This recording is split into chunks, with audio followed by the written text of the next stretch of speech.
Now, criminal courts are expected to come to a standstill today as barristers and solicitors walk out across England and Wales. Yeah, they are protesting against government proposals to cut £220 million from the criminal legal aid budget.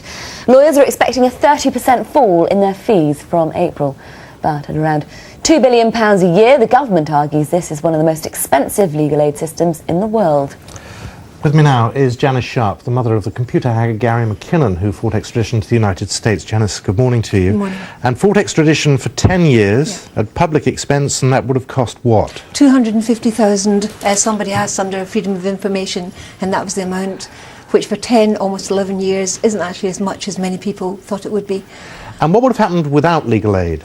Without legal aid, Gary would not be here, and it's not sensationalist to say he literally would not be here. He would have taken his own life. It was having the hope and the trust in the lawyer who kept saying, when it was at the end, she said, don't worry, we've been at the end before, we go back in, we keep fighting. And the relief that gives you and the strength that gives you to carry on cannot be overstated. And everyone at one time in their life is going to need a lawyer, whether it's a car crash, whether it's abuse in care homes, whether it's, we foster children too, whether it's children having to have contact with their parents, whether a father or mother has to fight for access. There's so many things that you wouldn't be able to get.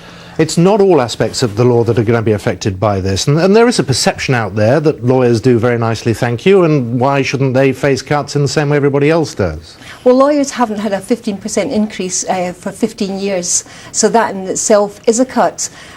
Also, the fees that are quoted, 20% goes to VAT, other parts of the money go towards expert witnesses, they go to barristers who do research. It is not as clean cut as it is, and quoting these very high fees is misleading because it is a way of life for a lawyer, a barrister. They work non-stop, they're on call all the time, and you really need an expert when you're fighting a serious case. And what will happen is the little ones that fight for human rights will close down, and we'll only have people going to the private sector, and you won't be able to get anyone who's as well qualified as you would need if you're up against someone with strength. Explain to people who've not had access or had need of the system how it works, because Gary gets arrested, then there's an extradition warrant sought by the United States, you're going, oh my gosh, what do we do? You ring a lawyer, and what's the process as it has been up until now? Well, the lawyer then applies to see if they'll get legal aid, or in actual fact mostly what they do is they accept it and then they go and try and get the legal aid afterwards, and then they build a case. And as I say, in many instances, people who have perhaps been abused when they're a child, they bring a case years later. Your first call is a lawyer. Stephen Lawrence's mother, Doreen Lawrence, had to have illegal aid. Now, without it, we really wouldn't be able to get through, and basically people would end up sort of folding up, or there's even been a thing said that they might get more money, the lawyers, if they get a client to plead guilty early and less money. Do you think that's a realistic?